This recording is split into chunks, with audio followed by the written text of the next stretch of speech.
Hi, everybody. I'm Kryxtian Proud, the author of OceanHeart, which is my debut Afro-surreal hybrid poetry, adventure, action, shonen-esque quest novel. And you can also say it's LGBTQIA. However, it's not a romance. So the LGBTQIA themes are more baked into like the overall experience of queerness, I would say, and of being othered, of being the other, I'll say. Thank you for joining me today. I really appreciate you just sitting down and taking the time to watch this video, this audiobook rendition of my book. Without further ado, let's just get into it, okay? OceanHeart, a Kryxtian Proud story. Copyright January 26th, 2026 by Kryxtian Proud. Cloud the Dragon Sage Kumo, Kryxtian Cloud, Kryxtian Wilson. All rights reserved. No part of this publication may be reproduced, distributed, or transmitted in any form or by any means, including but not limited to photocopying, recording, or other electronic or mechanical methods, without the prior written permission of the author and or publisher, both being me, except as permitted by U.S. copyright law. For permission requests, contact kproud at Kryxtian Proud on IG/threads.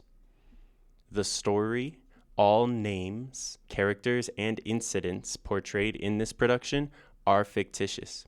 No identification with actual persons, living or deceased, places, buildings, and products is intended or should be inferred. Book cover by Kryxtian Proud. Illustrations by Kryxtian Proud. Second edition, March 3rd, 2026. ISBN 979-825-047-2777. Acknowledgments. Thank you to all the people, all the beings who helped me to put this book together. First, thank you to God, Great Omnipresent Divinity, of course. Thank you to the Divine Mother, the Divine Father, and the Divine Child. Thank you, God, for helping me to realize what it is. Thank you to my family, to my co-parent, Indigo, and my two children, Nova and Phoenix. I am so grateful for y'all's presence in my life, and you each and all inspire me greatly. You are my favorite people ever. Thank you all for holding the space for me to write this book these past 4 years and to decide on its self-publication. Thank you for your patience and for the ways that you've all respected me and my process. And thank you to my dad for reaching back out to me even after I lashed out in anger. Truly, I love you so much. And to my mom, for all the tenacity with which you fought for me. I love you so much. Thank you to my ancestors and my descendants. Thank you to intersex people whose lived realities and inherent wholeness helped shape Nukolo. May OceanHeart be a story that honors you and your experience. Thank you to the gift of storytelling. Thank you, God, for having me come of age alongside Naruto and Aang. Thank you, Anansi. Thank you, earth, sun, fire, water, air, metal, crystal, nature, creation, shadow, and light. Thank you to the dragons. Thank you to the orcas for being open to the emotional field in the way that only they are. Thank you for putting this idea in my head and heart, and for voicing your woes psychically in a way that I'd be able to tell as a story that honors your individual personhoods and not only questions orca captivity, but shows through the grief seen throughout the story, along with the poems written from the points of view of the real-life deceased orcas they're named for, just how deep the grief of absolute boredom, isolation, and displacement from one's natural habitat and way of life actually is.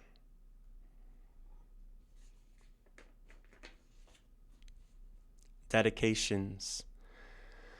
Well, this book is dedicated to all the beings who helped to create it by living in the authenticity of themselves. If you've inspired this book in any way, then I hope that this book inspires you too. It is dedicated to anybody who has ever been othered and made to feel like they don't belong. The ocean is a vast and universal symbol because it is the origin point of so much life.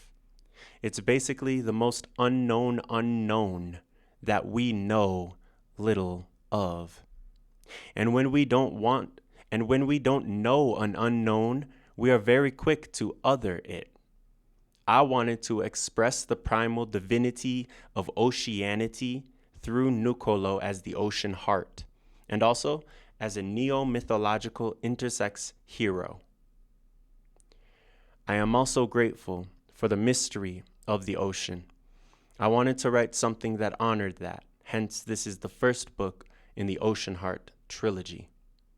It is dedicated not only to all the orcas who have died in captivity for the sake of greeting entertainment, but all those estimated 54 orcas who currently are still in captivity. I pray and wish and will for change, not only with this book, but with the various organizations at the end listed as resources to follow up with. It is dedicated to the unitive ocean of Earth. This book is dedicated to my family and to the beginning, continuance, additions, enhancements, and rebirths of our specific generational wealth transferred through me as the gift of storytelling, which have and express a spark that vastly upgrades the collective world's soul. It is dedicated to God and to thanking God as the creative spirit moving through me. This book is dedicated to our clean, seamless, smooth inheritances of the treasures that we each are. This book is dedicated to anyone who needs, wants, deserves a great story written poetically with many mythic motifs and a rich and worldly foundation. It is a book that forges itself forth as remembered life, created by way of its writing of itself. It is life's remembrance and the memory and memories of all life. It is dedicated to the earth and to the waters, to the atmosphere. It is dedicated to the origin of all life, as we know it, the sun. Most of all, this book is dedicated to you. Content warning. OceanHeart is a story that discusses heavy themes, mentioning the intersex main character's experience of postnatal genital mutilation and forced sex reassignment surgery early on. In addition to that, there are instances of news isolation that ring of hopelessness, depression, complete despair, and suicidal ideations. Further in the book, there are various fight scenes between Nucolo and many species of varying animals. These are not meant to be understood as animal cruelty, but instead as mytho-black anime-esque Afro-surrealist imagery, meant in most cases to invoke the healing of the animals from their states of captivity, rather than outright malicious abuse that is meant to literally hurt the animal.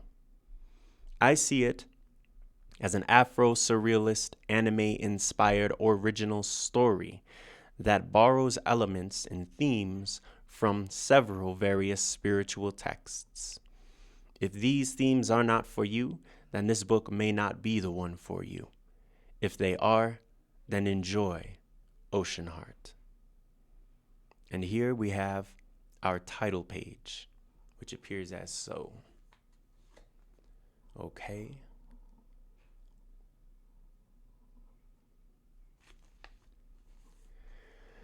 OceanHeart, a Kryxtian Proud story. Book 1 in the OceanHeart trilogy. 1. OceanHeart, descending drop, reclaiming land. 2. A drop from the ocean returns, crescending ripple, reclaiming sea. 3. The love it takes to fly, calming still, reclaiming sky. Table of Contents. Introduction, page 1. Chapter 1, Cerulean Christening, page 10. Chapter 2, The Bluest Bond, page 20. Wanda, page 27. Chapter 3, Meeting the Parents, page 28. Moby Doll, page 51. Chapter 4, The Whispering Tree, page 52. Chapter 5, The Drooping, page 58. Chapter 6, Hissing Land, page 65. Namu, page 74. Chapter 7, The Siblings and the Swords, page 75. Chapter 8, The Birth of a Bridge, page 93. Shamu, page 104. Chapter 9, The Lions of Destiny, page 105. Chapter 10, Silence in the Song, page 115. Chapter 11, The First Lesson, page 121. Can Do, page 124. Chapter 12, or Sinus Saim, page 128. Chapter 13, Retaliate, page 132. Chapter 14, The Joy of Gold, page 141. Katie, page 150. Chapter 15, The Elephant and the Impala, page 154. Chapter 16, Skeletons in the Stables, page 168. Kilroy, page 177. Chapter 17, Evolutionary Rippling, page 180. Chapter 18, Decay, page 189. Chapter 19, Golden Bull and the Four Zebra, page 199. Ramu, page 203. Chapter 20, The Grief of a Captive Heart, page 219. Chapter 21, Aqueous Intelligence, page 226. Skana, page 233. Chapter 22, Through Whom the Earth Speaks, page 238. Shamenk, page 261.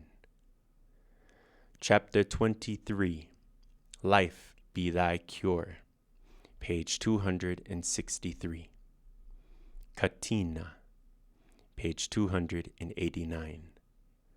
Chapter 24, Return, page 290. Nethkadash, page 317. Kotaskiyatu, Junior, page 328. Informational Resources, page 329. Actionable Resources, page 332. Intersex Rights and Advocacy Organizations, page 332. Marine Mammal and Ocean Steward Groups, page 333. Children's Advocacy Rights Groups, page 334. Kryxtian, page 335. Don't skip the introduction, but make sure that if you're going to be speaking and reading for a long time, that you have some water. And make sure, even with the title of this book, it's good to have water with you and to be drinking water while you're reading or while you're listening to me read as well, especially in regards to the intelligence of water, the sentience of water, and what this book means when it comes to that.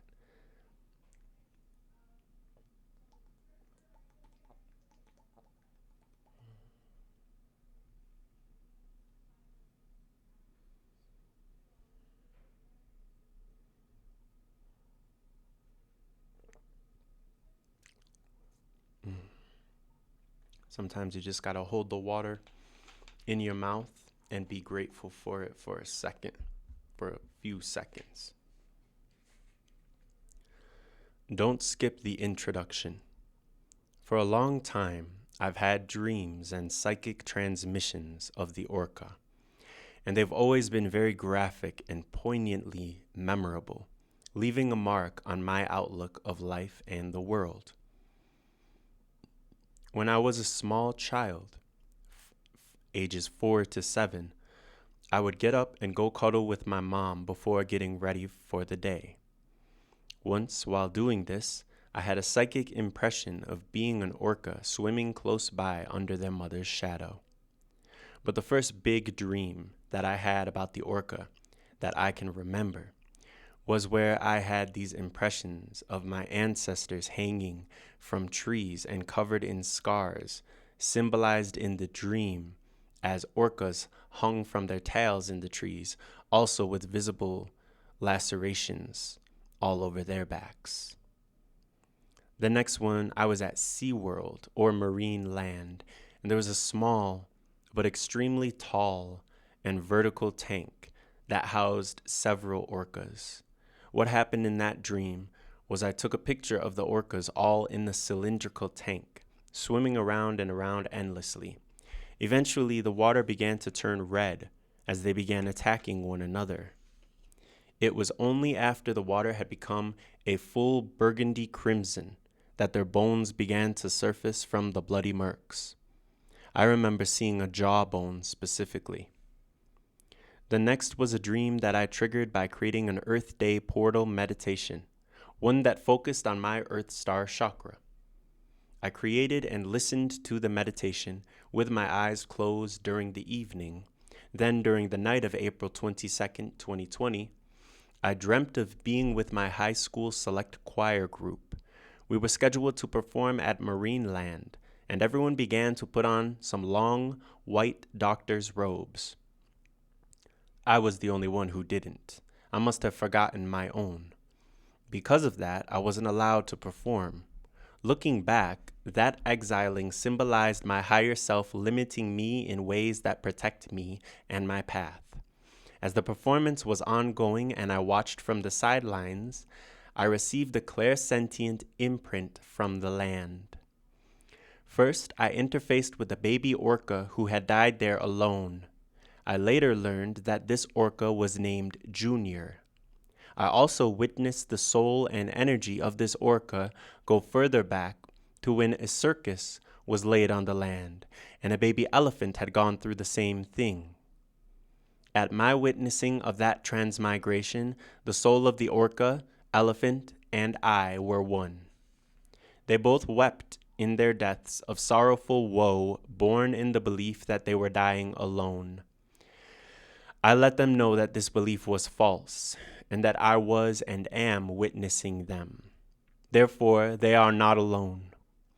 After that, the dream transformed into a moment where I'd witnessed a Frankensteinian life form, one molded from elephant parts and human parts alike. They seemed extremely uncomfortable, and the only words I relayed to them were, "You're beautiful." It takes a child's heart to understand the importance of speaking for those who cannot speak for themselves. I think that is so because children have recently experienced not being able to speak or express themselves as babies. I'd like for this work to be a reflection of the spirit of life that speaks for itself and expresses its spark in a unique way. There's a really deep intimacy between a slice of life, a life form, and between the great omnipresent divinity, or God. When I observe the reality of my knowledge pertaining to the bridging of communicative gaps between different species, I feel that, both because I have the freedom to speak and the auric memories of a recent embodiment as an orca, it is imperative to express the pain of being a hyper-intelligent, black and white person of the sea who is forced to entertain captors while also forming complex, lifelong relationships with them. Before I was born as the human who wrote this book, who you see before you today, I was born as Junior, right when Saturn was on the horizon. Junior was an Icelandic orca captured in November 1984 and housed at a horrid place until, in 1989, he moved to a fortress of solitude at Marineland, Canada, Niagara Falls. The pool was small and cramped, with no access to direct sunlight or fresh air. Also, it was never quiet. Sounds from surrounding sea lions bounced off the walls and into the water, where, as an orca with exceptional spatial auditory senses, specialized ear bones, melons, echolocative senses, etc., Junior heard everything and exhibited what is known as stereotypical behaviors, such as ramming into the wall and gnawing concrete until his teeth were worn down. Junior died on June 1st, 1994, 9 months before my birth. Just like in my dream, he feared he'd die alone, away from his pod, and he almost did. But on April 22nd, 2020, that changed when I visited him. He was not alone. On March 30th, 1995, at 16:09 EST, I was reborn Kryxtian Kenneth Thompson. On October 8th, 1998, at 3 years old, my name was legally changed to Kryxtian Austin Wilson. Since then, my name has been from Kryxtian Cloud, spelled differently, Kryxtian Black, Kryxtian Proud, Cloud the Dragon Sage Kumo. You see, I find names to be of great importance in the way that we express ourselves. They denote not only a linguistic representative of our relationship with the universe and God, but also open up the conversations to the mythic, sonic, oral, penumbral levels. Our names are the calls we've received from the divine. In many ways, we become them, and they prove ourselves to us. In true gifted child of the 90s pizzazz, the first video game I ever played was called Echo Jr. on the Sega Genesis. It's a game where you have the choice to play as either dolphin or orca, and you use your echolocative abilities to find certain crystals. It is no coincidence that Echo Jr. was making his presence known through the connections that God gave me through playing that game. In it, you use your sonar to locate crystals as well as various treasures. It was a lot of fun. Killer whales have a complex history with humanity. Before they were known for Free Willy and Shamu, orcas were largely feared and hated by Western human society. They are, after all, the apex predator of the ocean, which is the most intense habitat on Earth. Some say they'd be apex in prehistoric times because of their strength in numbers. Not to mention their astronomical intelligence, bite force, social engineering dynamics, and ability to learn fluently. Despite all of their general OP-ness, there have been 0 recorded attacks of wild orcas on humans. It's almost as if we have some unwritten truce. On Thursday, March 30th, 2023, plans were made to free Tokate, aka Lolita, the orca who had spent the most time of any in captivity at more than 50 years. Unfortunately, Tokate died before she was freed. If she had been freed, there was hope for her to reunite with her mother, Ocean Sun, a long-lived grandmother of L. pod of the southern resident killer whales, an endangered subspecies, which debatably could be considered a species, as further research is telling us that the subspecies, that the groups that we have previously deemed subspecies of orcas and ecotypes are actually more likely different species. So the southern resident killer whales have 74 living individuals at the time of this writing. Knowing that Ocean Sun was predicted to have been born around 1928 brings a certain heaviness to my heart, because it means that these sentient life forms are naturally long-lived, and that so many of them are wasting their precious lives away, their priceless lives away, in tiny tanks for the sake of the hyper-capitalistic gains of a self-lost, self-forgotten humanity. Furthermore, they have the most gyrified brains of the known animal kingdom, which means they have the most wrinkles.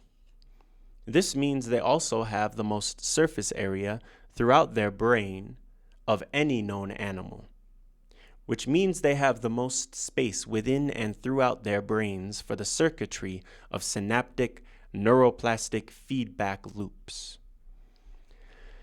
At the time of this book's publication, 238 orcas have died in captivity at the hands of man.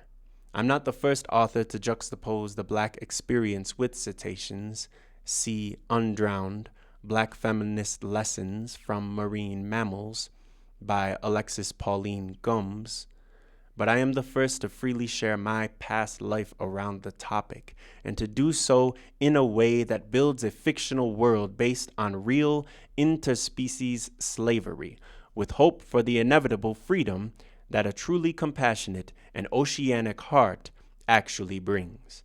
Absolute freedom that all life rightfully deserves. Therefore, OceanHeart, my love-longing letter to the ocean, to orcas, and to origin.